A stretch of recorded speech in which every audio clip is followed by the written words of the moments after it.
12वीचे विद्यार्थी आणि पालक 2021च्या 12वीच्या बोर्डाच्या परीक्षेचं शेड्यूल डिक्लेअर झालेलं आहे.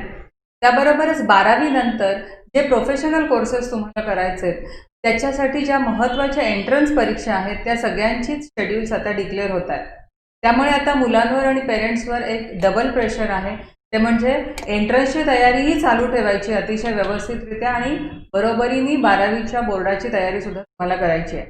अनएक्सपेक्टेडरित्या 12वीची ही जी बॅच आहे त्यांना त्यांची 12वी सुरू व्हायच्या आधीच कोविडमुळे त्यांची कॉलेजेस बंद झाली, क्लासेस बंद झाले. जे काय त्यांचं ट्रेनिंग झालं ते ऑनलाईन पद्धतीने झालेलं आहे आणि त्या सगळ्या वर्षभरातल्या ह्या सगळ्या स्ट्रेसफुल कंडिशनमध्ये मुलांनी अभ्यास केलेला आहे. त्यामुळे आता हा जो अभ्यास आहे हा एका शेवटच्या टप्प्यात आलेला आहे आणि आताचे पुढचे जे 4-5 महिने आहेत ते तुमच्या उत्तम यशासाठी खूप महत्त्वाचे आहेत. मी आज तुम्हाला जे सांगणार आहे ते म्हणजे ह्या परीक्षांमधली एक महत्त्वाची जी परीक्षा आहे ती म्हणजे MHT CET, Maharashtra state government घेणारी इंजिनिअरिंग आणि फार्मसीसाठी महत्त्वाची असणारी ही कॉमन एंट्रन्स टेस्ट आहे. तुम्हाला जर का पुढे फार्मसी म्हणजे बॅचलर ऑफ फार्मसी, फार्म-डी किंवा इंजिनिअरिंग मधले BE किंवा BTech ह्या कोर्सेसला ॲडमिशन घ्यायची असेल तर तुम्हाला MHT CET मध्ये खूप चांगला स्कोअर मिळवणं गरजेचं आहे. त्यामुळे तुम्हाला आत्तापासूनच ही तयारी 12वीच्या बरोबरीनं ती तयारी जास्तच केली पाहिजे. याचं कारण असं आहे की ह्या सगळ्या कॉलेजेसला 12वीचे मार्क किंवा 12वीचा स्कोअर धरला जात नाही तर CETचाच फक्त स्कोअर धरला जातो. त्यामुळे तुम्हाला 12वीत पर्सेंटेज 1-2% तुमचं इकडे तिकडे झालं तरी चालणार आहे, पण CET मधला स्कोअर मात्र तुम्हाला उत्तम मिळायला हवा.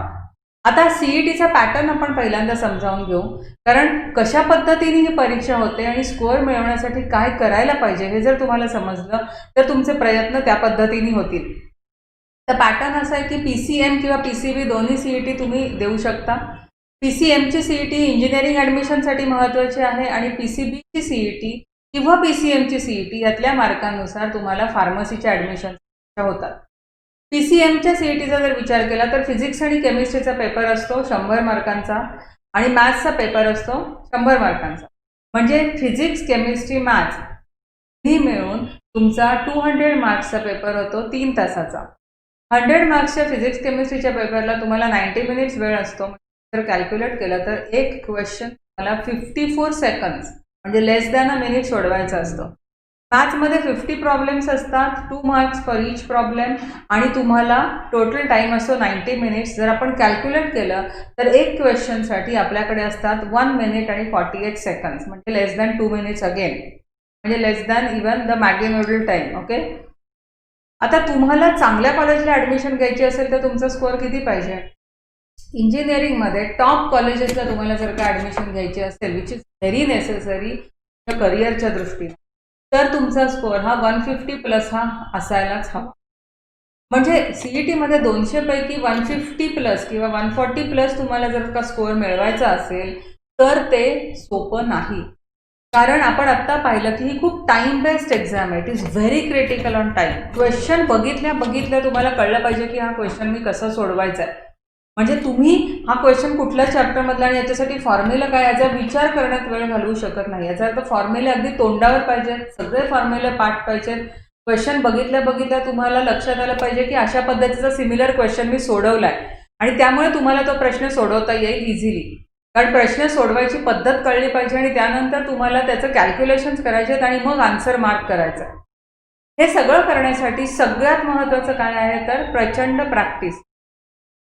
सगळे प्रश्न जे असतात ते मोस्टली काही विशिष्ट टाईपचे प्रश्न असतात. म्हणजे कुठलाही एखादा चॅप्टर तुम्ही कन्सिडर केला तर तुम्ही मॅथमॅटिक्समध्ये ठरवलं स्ट्रेट लाईन तर त्याच्यामध्ये वेगवेगळ्या टाईप्सचे प्रश्न असतील.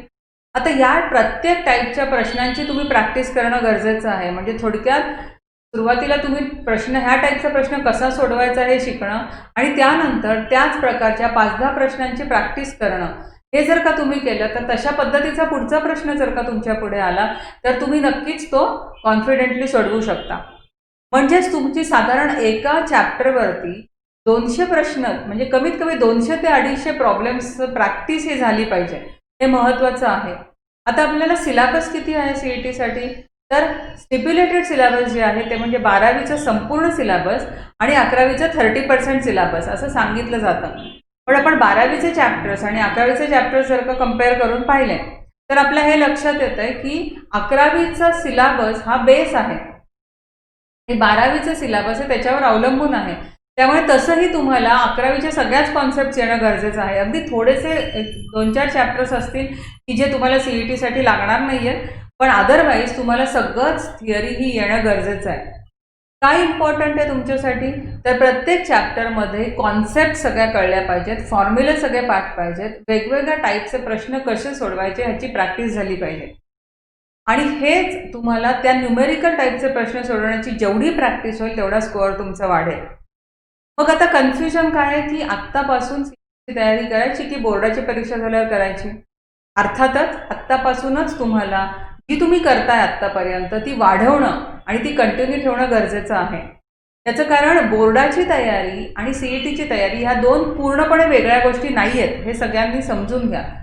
तुम्ही जेव्हा CETची तयारी करता, म्हणजे समजा तुम्ही एक चॅप्टर घेतलात, ती लर्न केलात, त्याच्यावरचे प्रॉब्लेम सोडवले, फॉर्म्युले पाठ केले, प्रॅक्टिस केली, तर तुमचं बोर्डामध्ये सुद्धा त्याच टाईपचे प्रश्न येतात.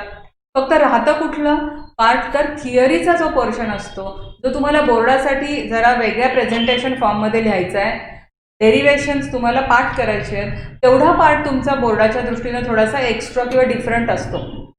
हे जे पाठांतराचं काम आहे हे थोडं थोडं तुम्ही डेली करू शकता आणि रोजचं व्यवस्थित शेड्यूल करून तुम्ही जर का प्रॅक्टिस प्रॉब्लेम्स सगळे CETचे सोडवले, प्रत्येक चॅप्टरवरती टेस्ट सोडवल्या आणि नंतर सगळ्या 4-5 चॅप्टर्स मिळून टेस्ट देणं, मग जास्त चॅप्टर्सच्या टेस्ट देणं, अशा पद्धतीने जर का तुम्ही प्रॅक्टिस केली तर तुमचा CETचा स्कोअर हा नक्की वाढेल.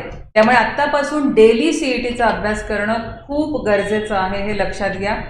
बोर्डाच्या परीक्षेच्या आधी साधारण 15 दिवस तुम्ही पूर्णपणे फक्त बोर्डाचं प्रेझेंटेशन, पाठांतर आणि रायटिंगवरती प्रॅक्टिसवरती भर देऊ शकता आणि बोर्डाची परीक्षा झाल्यावर पुन्हा एकदा तुम्हाला फास्ट रिव्हिजन करून न्यूमेरिकल सोडवणं आणि खूप साऱ्या टेस्ट देणं आणि त्या टेस्टचं इव्हॅल्युएशन करणं, त्यासाठी योग्य तो गायडन्स घेणं, ह्या गोष्टींची गरज आहे.